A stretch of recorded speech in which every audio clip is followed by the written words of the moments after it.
Hello, and welcome to the Redstone Endermage trap. As the name suggests, you need the MC/PvP kits, Redstoner, and Endermage. In case you haven't heard, Endermage fisherman traps no longer work the way they did before. That's okay. They were overdone and required little to no skill anyway. The first thing I recommend doing is clearing out a small area, big enough to move around in, but small enough where you're not going to spend the first 10 minutes of the game clearing out the area. You're going to want to have a little bit of room to moving around for comfortability sakes. Also, don't forget to cover up the top on your way down. That'll save you a lot of troubles later. Our average setup time for this trap is about 5 minutes, including the 2 minutes of invincibility. Our normal strategy is the Endermage will get 3 pieces of wood and start digging down and start clearing out an area, while the Redstoner gets about a stack of wood or 16 logs, and that'll normally hold you over easily until you get your first couple kills and some more supplies. Fun fact, when an Endermage mages someone, they will always spawn facing south. You can use this to your advantage by making it so you have an escape route directly to your north, that is to say, behind you. You will see why that will be useful in just a few moments.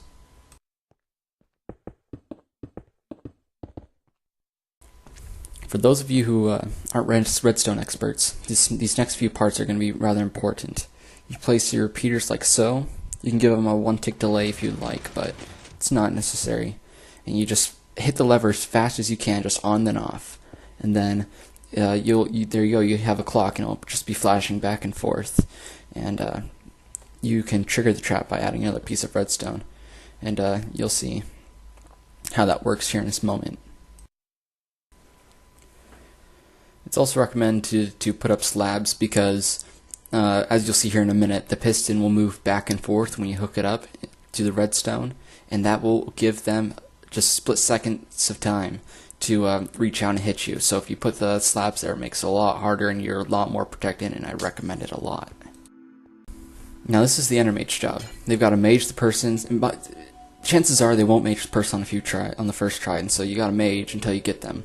Once you finally do get them though, you want to place the blocks there as so it locks them in, they can't do anything. And the Redstoner will hook up the redstone, and the piston, you can see it right there in the middle. It's going back and forth, back and forth. 1 second it's there, 1 second it's not. This makes it so that way they can't break anything. Here, I'll show you how it works with the zombie. See, the zombie takes damage by both suffocation trap and by my sword, and you can take it out pretty quick. If someone's good at souping though, they can survive for a good minute or so, depending on how much soup they have. And so, here's what it's gonna look like. Alright, I'm gonna hook up the redstone. I'm doing this solo, there's no one else here, so I've gotta kind of be creative. So once you're in there, you're gonna start taking damage from suffocation. You can try, look, I'm using a gold axe, which is the fastest non-enchanted axe in the game, and I can't even break it. However, I didn't place any blocks on the sides or above me, so I can't. So I can just jump right out, and so that's why I've got to place the blocks to block them in. But you see that? If you place the blocks so they can't get out, there's nothing they can do about it. Even without taking sword damage, they'll still die from it.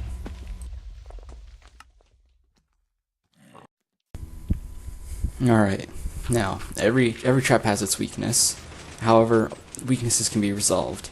But I'm not here to just showcase how to resolve the weaknesses. I'm giving face value on this trap. This is what it looks like, and this is what you're gonna get if you do the exact setup that I showed you in this video. So real quick, we'll disable this piston, and what I'll end up doing is locking myself in there so I can show you method number 1.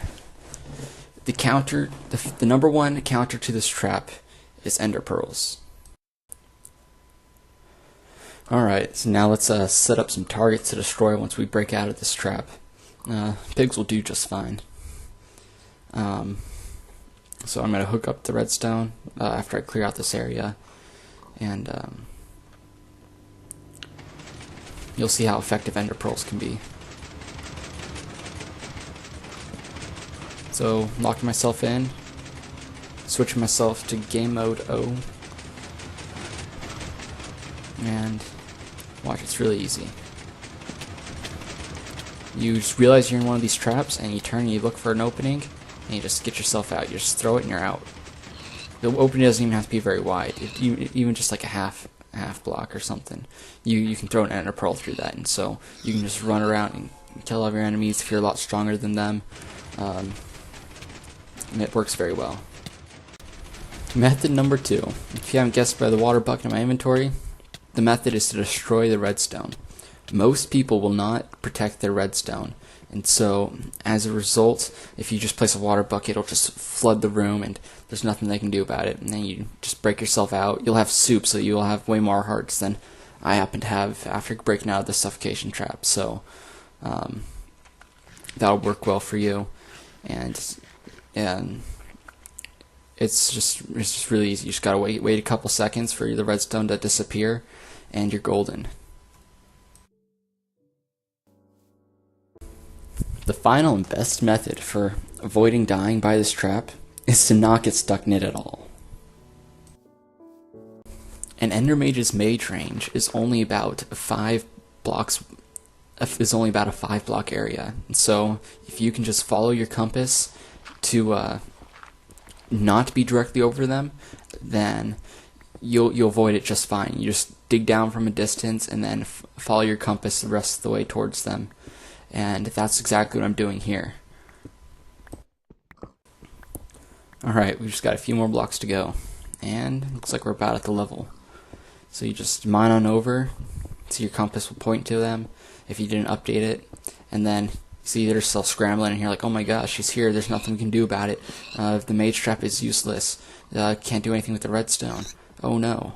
And so, as you can see, it's by far the most effective method, because you avoid the trap altogether, you lose no hearts or soup by the trap, and it's just overall the best method. However, the first two methods, that is to say, the ender pearl method and the water bucket method, are also pretty good counters to this trap if you just cannot avoid it at all, and so those options are open to you. Thanks for watching, and please like this video if you found it helpful. Subscribe for more cow action, and say hello if you see me in game.